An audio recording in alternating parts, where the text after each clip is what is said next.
ഈശ്വരസികായിക്ക് സ്തുതിയായിരിക്കട്ടെ. Marian mediation വിവേചനവിധി കൂട്ടായ്മയിലേക്ക് സ്നേഹത്തോടെ നിങ്ങൾ എല്ലാവരും സ്വാഗതം.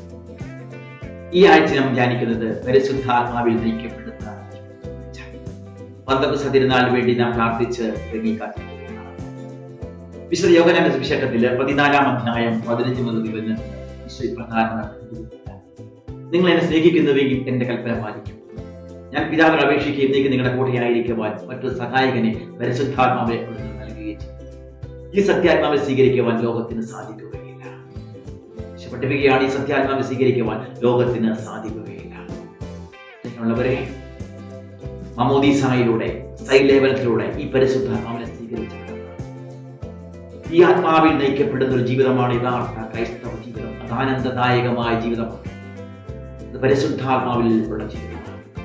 ഇതിനെക്കുറിച്ച് കത്തോലിക്ക സഭയുടെ മതബോധ കേന്ദ്രത്തില് കാറ്റക്കിസം ഓഫ് കാത്തലിക് ചർച്ചിന്റെ 703-ാമത്തെ ഖണ്ഡികയില് സഭ ഇങ്ങനെ പഠിപ്പിക്കുന്നുണ്ട്: സൃഷ്ടിയെ വിശുദ്ധീകരിക്കുകയും ഭരിക്കുകയും സജീവമാക്കുകയും ചെയ്യുക പരിശുദ്ധാത്മാവിന്റെ ധർമ്മമാണ്. അതെ സ്നേഹമുള്ളവരെ, എന്നെ വിശുദ്ധിയിലേക്ക് വളർത്തുന്നത്, എന്നെ സജീവമാക്കിക്കൊണ്ട് സഭയെ പടുത്തുയർത്താനായിട്ട് എന്നെ സഹായിക്കുന്നത്, നിർബന്ധിക്കുന്നത് പരിശുദ്ധാത്മാവാണ്. ഈ പരിശുദ്ധാത്മാവിലുള്ള ജീവിതം അത് ഈ പെന്തക്കോസ്ത് തിരുനാളിന് വേണ്ടി പ്രാർത്ഥിച്ചു വരുമ്പോൾ നമുക്ക് അതിന് വേണ്ടി പ്രവാചകന്റെ പുസ്തകത്തില് 30-ാം അധ്യായത്തില് 19 മുതലുള്ള തിരുവചനത്തില് നമ്മൾ ഇങ്ങനെ വായിക്കുന്നുണ്ട്: യെരൂശലേമിൽ വസിക്കുന്ന സിയോൻ ജനമേ, ഇനി വേണ്ടി കരയുകയില്ല. നിന്റെ വിലാപസ്വരം കേട്ട് അവർ നിന്നോട് കരുണ കാണിക്കും. അത് കേട്ട് നമ്മൾ നിനക്ക് ഉത്തരം വേണം. നിനക്ക് കർത്താവ് കഷ്ടതയുടെ അപ്പവും ക്ലേശത്തിന്റെ ജലവും തന്നാലും നിന്റെ ഗുരു നിന്ന് മറഞ്ഞിരിക്കുകയില്ല. നീ ഇടതോട്ടോ വലതോട്ടോ തിരിയുമ്പോൾ നിന്റെ കാതുകൾക്ക് പിന്നെ സ്വരം ശ്രമിക്കും, കേൾക്കും. ഇതാണ് വഴി, ഇതിലേക്ക് പോകുക. ആത്മാവിൽ നയിക്കപ്പെടുന്ന ജീവിതം. തുടർന്ന് വചനം പഠിപ്പിക്കുകയാണ്: അപ്പോൾ നിങ്ങളുടെ വെള്ളി പൊതിഞ്ഞ കൊത്തു വിഗ്രഹങ്ങളെയും സ്വർണം പൂശിയ വാർപ്പ് വിഗ്രഹങ്ങളെയും ദൂരെ പോകുകയും എന്ന് പറഞ്ഞ് മലിന വസ്തുക്കളെ എന്ന പോലെ. അത് സ്നേഹമുള്ളവരെ, പരിശുദ്ധാത്മാവിൽ പാപത്തെ ഉപേക്ഷിക്കുമ്പോൾ ആ പാപം വചനപ്പെട്ടി മലിന വസ്തുക്കൾ എന്ന പോലെ ഈ ലോകം തരുന്നതായ സന്തോഷങ്ങൾ, ലോകം തരുന്ന ചില ചപ്പും ചവറും പാപത്തിന്റെ സന്തോഷങ്ങളെ മലിന വസ്തുക്കൾ എന്ന പോലെ എറിഞ്ഞു കളയുമെന്ന് വചനം പഠിപ്പിക്കുകയാണ്. ആത്മാവിൽ നയിക്കപ്പെടുമ്പോൾ തുടർന്ന് വചനം പഠിപ്പിക്കൂ: അവിടെ നീ വിതയ്ക്കുന്ന വിത്തിന് മഴ നൽകും, ദാനസമൃദ്ധമായി വിളയും, അന്ന് നിന്റെ കന്നുകാലികൾ മേച്ചിപ്പുറങ്ങളിലൂടെ വീഴും. അതേ സ്നേഹമുള്ളവരെ, എല്ലാ അനുഗ്രഹങ്ങളും, ഭൗതികമായ അനുഗ്രഹങ്ങൾ, ആത്മീയമായ അനുഗ്രഹങ്ങൾ എല്ലാം കടന്നു വരുന്നത് ദൈവത്തിന്റെ സ്വരം കേട്ട് ദൈവാത്മാവിനെ എന്റെ ജീവിതത്തെ ക്രമീകരിക്കപ്പെടുമ്പോൾ, നയിക്കപ്പെടുമ്പോൾ. അത് തന്നെയാണ് തുടർന്ന് വചനം പഠിപ്പിക്കുന്നുണ്ട്. പ്രവാചകന്റെ പുസ്തകത്തിൽ 31-ാം അധ്യായം 1-ാം തിരുവചനം: കർത്താവിനോട് ആലോചന ചോദിക്കുകയോ ഇസ്രായേലിന്റെ പരിശുദ്ധിയിലേക്ക് ദുഷ്ടി ഉയർത്തുകയോ ചെയ്യാതെ സഹായം തേടി ഈജിപ്തിലേക്ക് പോവുകയും കുതിരയിലും കുതിരപ്പടയാളികളുടെ കരുത്തിലും വിശ്വാസം അർപ്പിക്കുകയും ചെയ്യുന്നു.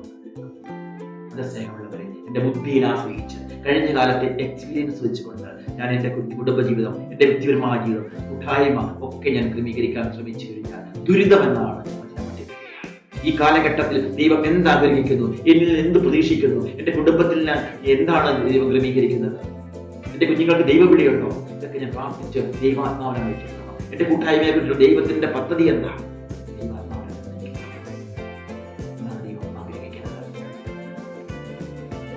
സെലിൻ അവളുടെ 8ാമത്തെ പ്രസവമാണ്. അവൾ ശാരീരികമായി വളരെ ക്ഷീണിതയായി കാണപ്പെട്ടു. ഡോക്ടർ സ്നേഹത്തോടെ അവളെ കടാക്ഷിച്ചുകൊണ്ട് പറഞ്ഞു: സെലിൻ, നീ വളരെയധികം ക്ഷീണിതയാണ്. തുടർന്ന് പറയട്ടെ, ബ്രസ്റ്റ് ക്യാൻസറിന്റെ ആരംഭമാണ്. നീ ഇനി ഗർഭിണിയാകാതെ ശ്രദ്ധിക്കണം. അവര് ഭവനത്തിലേക്ക് മടങ്ങി. നാളുകൾ കഴിഞ്ഞു. അവൾ ഭർത്താവ് മാർട്ടിനോട് പറഞ്ഞു: ഡോക്ടർ അങ്ങനെ പറഞ്ഞിട്ടുണ്ടെങ്കിലും നമുക്കൊരു കുട്ടി കൂടി വേണം. അവൻ ആൺകുട്ടിയായിരിക്കും, അവനൊരു പുരോഹിതനായിത്തീരും. അവളെ താമസിയാതെ ഗർഭിണിയായി. എന്നാൽ അവരുടെ കണക്കുകൂട്ടലുകളെ തെറ്റിച്ചുകൊണ്ട് അവർക്ക് പിറന്നത് ഒരു പെൺകുട്ടി. അവള് ആണ് വിശുദ്ധ കുഞ്ചദസ്യാപണ്ഡിമതി. അവളുടെ നാമത്തിൽ ഇന്ന് 1600 കത്തോലിക്ക ദേവാലയങ്ങൾ, 8 കത്തീഡ്രലുകളാണ്. അവളിന്ന് വേദപാരംഗതയാണ്, മിഷണറിമാരുടെ മദ്രസയാണ്. അവളുടെ അമ്മ ദൈവാത്മാവിനെ നയിക്കപ്പെട്ട അമ്മ സെലിൻ, അവളിന്ന് വിശുദ്ധ സെലിഗിരേനാണ്. അപ്പൻ വിശുദ്ധ ലൂയി മാറ്റി. സ്നേഹമുള്ളവരെ, ഒരു വ്യക്തി ആത്മാവിനെ നയിക്കപ്പെട്ടപ്പോൾ ഒരു കുടുംബം ആത്മാവിന് കാതോർത്തപ്പോൾ, ആത്മാവിൽ നയിക്കപ്പെട്ടപ്പോൾ അത്രമാത്രം വലിയൊരു വിശുദ്ധയെ കത്തോലിക്ക സഭയ്ക്ക് ലഭിച്ചു. സ്നേഹമുള്ളവരെ, ആത്മാവിൽ വിശുദ്ധരല്ല, ആത്മാവിൽ നയിക്കപ്പെട്ടവരാണ്.